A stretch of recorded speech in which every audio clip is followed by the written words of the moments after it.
கலகலவன சிரி கண்ணில் நீர் வர சிரி. ஒரு வீடு கட்டுறது எவ்வளோ கஷ்டம்னு எனக்கு தெரியும். நான் முதல்ல ஃப்ளாட்டில் போனேன்னு சொன்னேன்ல, அதுக்கப்புறம் நாங்கள் சொந்த வீடு முதல்ல சொந்த வீடு வாங்கிறதுக்கு தான் ட்ரை பண்ணிட்டு இருந்தேன். கட்டினேன். அதில் நான் பட்ட கஷ்டம்லாம் ரொம்ப பெருசு. ஏன்னா அதுக்கு முன்னால் வாடகை வீட்டில் இருந்தேன். நீங்கள் இங்கே வந்தவங்களை எத்தனை பேர் வாடகை வீட்டில் இருப்பீங்கன்னு தெரியல. அப்படி வாடகை வீட்டில் யாராவதுன்னா சீக்கிரம் சொந்த வீட்டுக்கு போகிறதுக்கு என்னுடைய வாழ்த்துக்கள். ஏன்னா ரொம்ப கஷ்டம் சார். வாடகை வீடு கேட்க போகிறதே ரொம்ப அவமானமாக இருக்கும் சார். அந்த வீட்டு சொந்தக்காரெல்லாம் பார்த்தீங்களா, இந்த மறக்க முடியுமா, நெஞ்சம் மறப்பதில் எம்மன் நம்பியார் மாதிரி நிற்பான். ஒரு வீட்டுக்கு போனேன் நானும் என் ஒய்ஃபான், குழந்தையோட கை குழந்த பையன். அப்புறம் என்ன படிச்சிருக்க? வாப்போதான் வாங்கக்கூட இல்லை. என்ன படிச்சிருக்கேன்னு கேட்குறான். ஏண்டா வீடு கொடுத்துன்னு வரத்துக்கு என்னடா படிப்பாங்க? நீட் எக்ஸாம் எழுதுவான். சொன்னேன், எங்கே வேலை செய்கிற? ஹாஸ்பிட்டலில். என்னமா இருக்க? டிஜிஎம். சம்பளம் எவ்வளோ? மறுபடியும் பிரச்சனை. இப்போது ஒய்ஃபுக்கிட்ட சொன்ன சம்பளத்தை அவங்ககிட்ட சொன்னால் அவங்க ஒத்துக்க மாட்டான். உண்மையான சம்பளத்தை அவங்ககிட்ட சொன்னால் இங்கே மாட்டிப்போம். அப்புறம் கல்யாணம் ஆகி எவ்வளோ நாள் ஆகுது? 2 வருஷம் ஆகுது. குழந்தைக்கு என்ன வயசு? சார், எங்கள் மாமனார் பொண்ணு கொடுக்கும்போது கூட இவ்வளோ பேசலை சார். என்ன வயசு சொன்னேன். அப்போ இந்த வருஷம் இன்னொன்னா? டேய் விட்றா. அப்புறம் எத்தனை மணிக்கு காலைல போவீங்க? நான் சொன்னேன், காலைல ஹாஸ்பிட்டலுக்கு 7 மணிக்கு போயிடுவேன். எப்போ வருவீங்கன்னு? சார் அது வந்து மீட்டிங் இல்லைன்னா சீக்கிரம் வந்துடுவேன் சார். மீட்டிங் இருந்ததுன்னா டைம் சொல்ல முடியாது. 10 மணிக்கு வரணும் உள்ள, இல்லைன்னா கேட்டை பூட்டிடுவேன். என் ஒய்ஃப் சொல்கிறா, எத்தனை நாள் நான் உங்களை சீக்கிரம் வான்னு சொன்னீங்க கேட்டிங்களா? இப்போ எவனோ தெருவில் போகிறவன் சொல்கிறான் பாரு அப்படின்னு. அதுக்கு அடுத்தது ஒன்று கேட்டான், சார் நாய் வளர்ப்பீங்களா அப்படின்னா. வளர்க்க மாட்டேன் சார். ஏன் சார்ண்ணே? எனக்கு நாய் பிடிக்காதுண்ணா. எனக்கு கோவம் உச்சத்துக்கு போயிடுச்சு. எப்பவுமே ஒரு நாய்க்கு இன்னொரு நாய் பிடிக்காது.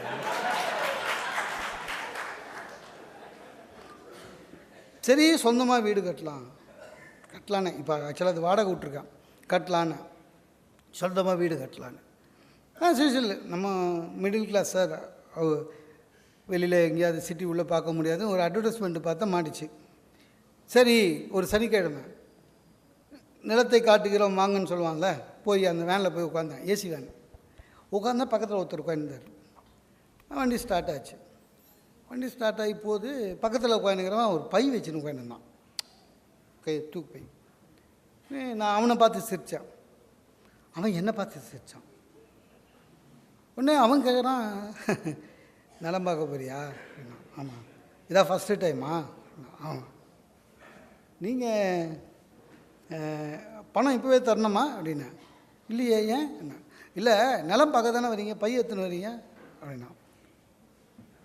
அதுக்கு அவன் சொன்னான், சென்னைக்கு அருகேன்னு சொல்லியிருப்பானுங்களே. ஆமாம், ஆக்சுவலாக என் சொந்த ஊர் விழுப்புரம். நான் சென்னையில் வேலை செய்கிறேன். சனிக்கிழமையானால் இந்த மாதிரி ஒரு வண்டியில் ஏறி உட்காந்துருவேன். இவனுக்கு எல்லாம் பண்ணுவாளுங்க, விக்கிரவாண்டிக்கிட்ட வரையும் எடுத்து போவானுங்க. போகும்போது கும்பகோணம் டிகிரி காப்பி வாங்கி கொடுப்பானுங்க ஃப்ரீ. விக்கிரவாண்டிக்கிட்ட இறக்கி விட்ருவானுங்க, அங்கே தான் நிலம் இருக்கும். நான் அங்கேருந்து ஷேர் ஆட்டோவில் வீட்டுக்கு போயிடுவேன். ஞாயிற்றுக்கிழமை அன்றைக்கி திருப்பி விக்கிரவாண்டிக்கு வந்து இந்த மாதிரி ஒரு வேனில் ஏறிட்டேன்னா மெட்ராஸ் வந்துடுவேன் அப்படின்னா. நான் அவன் போய் சொல்ல ஆரம்பித்தேன். உண்மையிலே அப்படி தான் சார். கும்பகோணம் டிகிரி காப்பி வாங்கி கொடுத்தானுங்க, விக்கிரவாண்டி. சரி அது ஒத்து வராதுன்னு பொய்ச்சலூரில் வாங்கினேன். பொய்ச்சலூரில் வாங்கினோன்னு என்னோடய ஆசை கிரவுண்ட்+1. அங்கே நகராட்சி இருக்குது, அங்கே போய் எம்எம்டிஏ மாதிரி அப்ரூவலுக்கு போனேன். அவன் சொன்னான், வெறும் கிரவுண்டு தான், +1 இங்கே வராது சார்னா. ஏன்னா ஏர்போர்ட் பக்கத்தில் இருக்குதுண்ணா.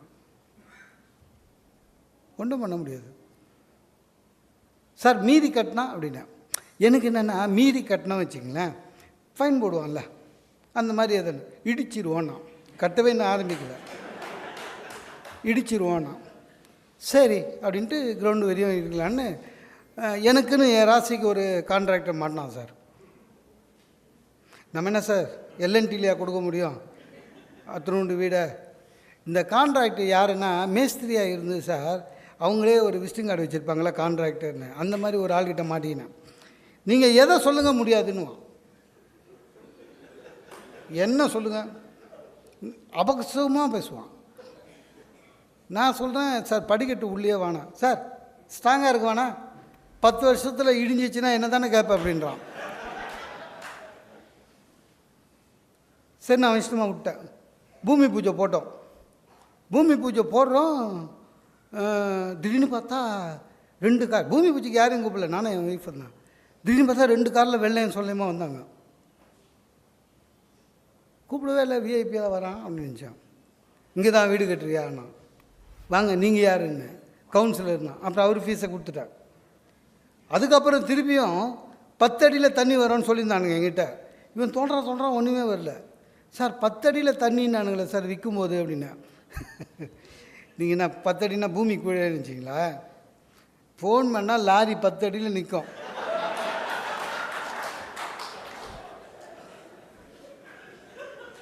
அதாவது அதுக்கப்புறம் நான் கான்ட்ராக்டர்கிட்ட பேச்சை விட்டேன், நீ எதாவது கட்டு எனக்கு கொடுப்போ அப்படின்னு.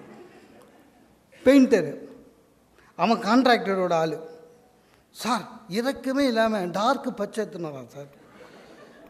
அவன் அதுக்கு முன்னால் ஏதோ முஸ்லீம் வீட்டுக்கு வச்சுருக்கான், பெயிண்ட் மீந்து போயிருக்கு. அது ஏன் வீட்டில் காடி. நான் சொன்னேன் இந்த பெயிண்ட் வானான்னு.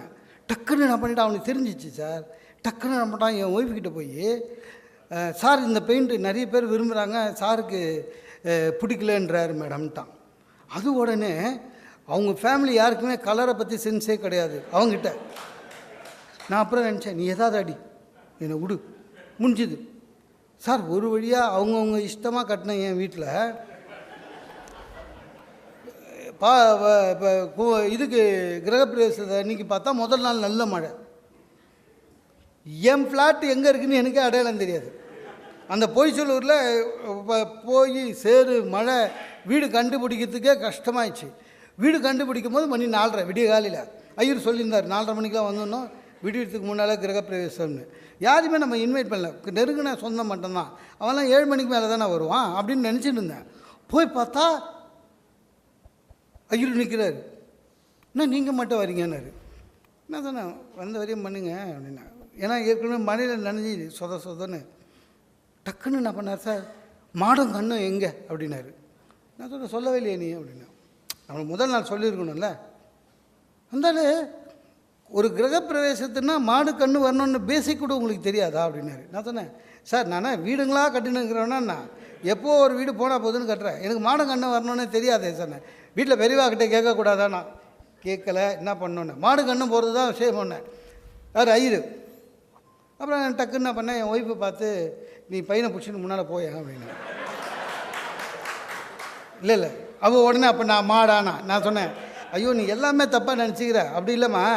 ஐயர் என்ன சொல்கிறாருன்னா, மாடு கண்ணுன்றது காமதேனு, மகாலட்சுமி. மகாலட்சுமி முன்னால் போகணுன்னு சொல்கிறாரு. நம்ம வீட்டுக்கு நீ தான் மகாலட்சுமி போ. நாங்கள் 2 பேர் சண்டை போட்டும்போது ஐயர் போயிட்டார்.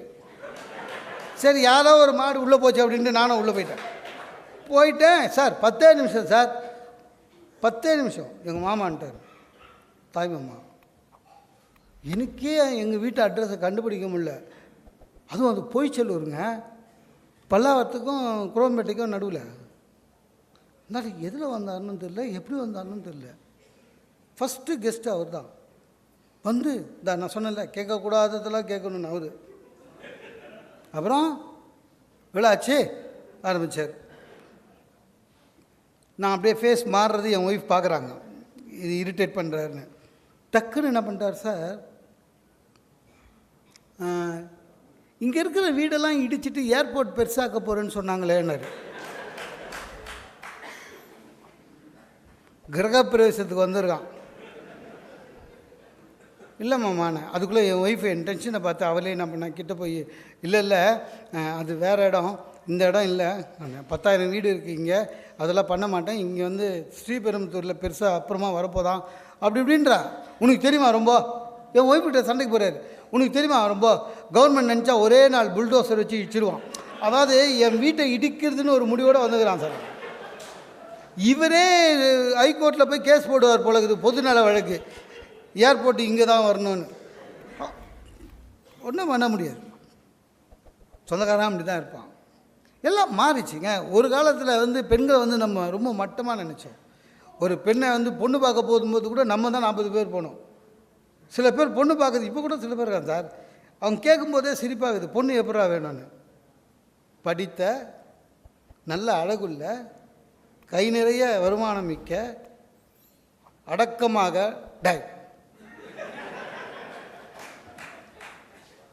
அந்த காம்போவில் அது வருமாடா. படித்த, அழகான, கை நிறைய கேட்டுட்டு அடக்கணும் திரும்பி கேட்டால் அதுக்கே ஒருத்தர் டிவியில் உட்காந்து நீங்கள் நினச்சா மாதிரி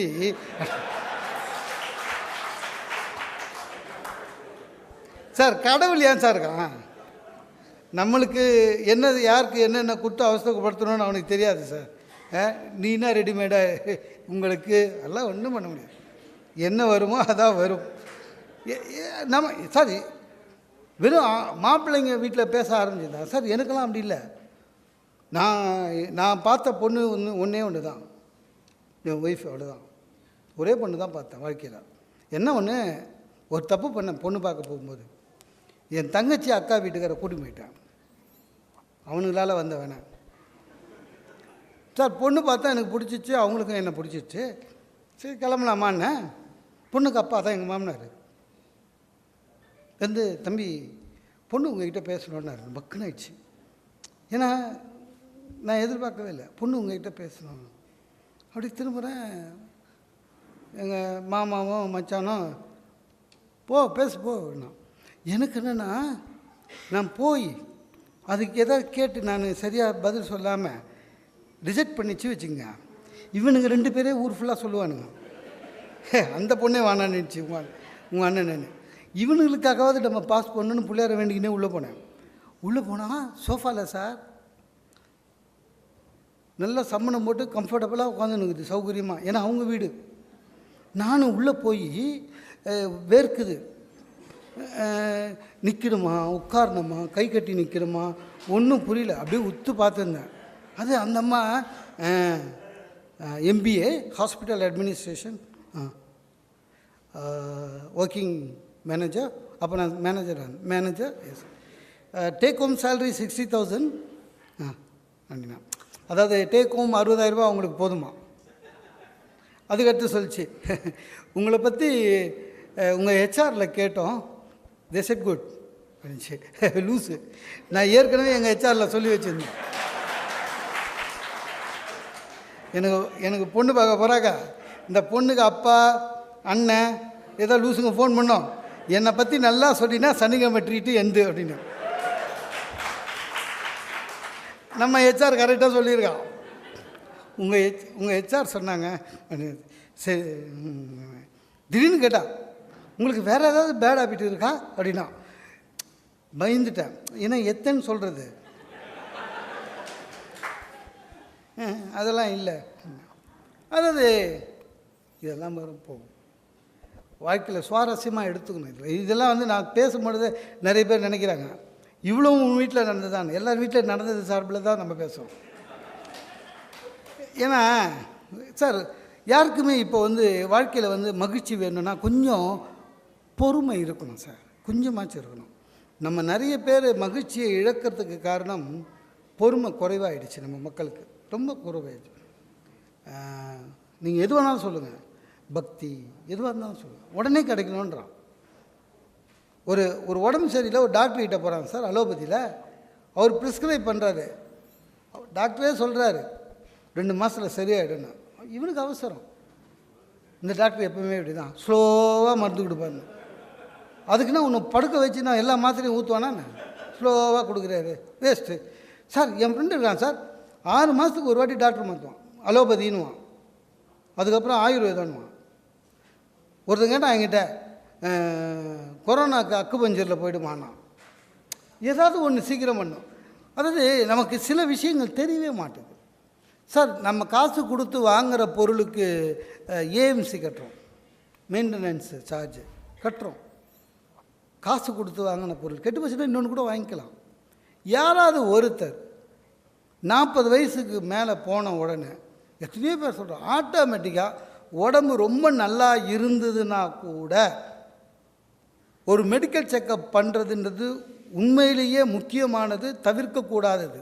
நம்மளை எத்தனை பேருக்கு தெரியுதுன்னே தெரியல. மாஸ்டர் ஹெல்த் செக்கப் பண்ண செலவுன்னு நினைக்கிறான்.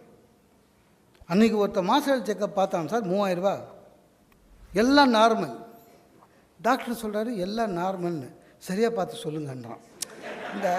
இந்த ஜாதகம் கொடுத்துட்டு சொல்லுவாங்க சரியாக பார்த்து சொல்லுங்கன்னு.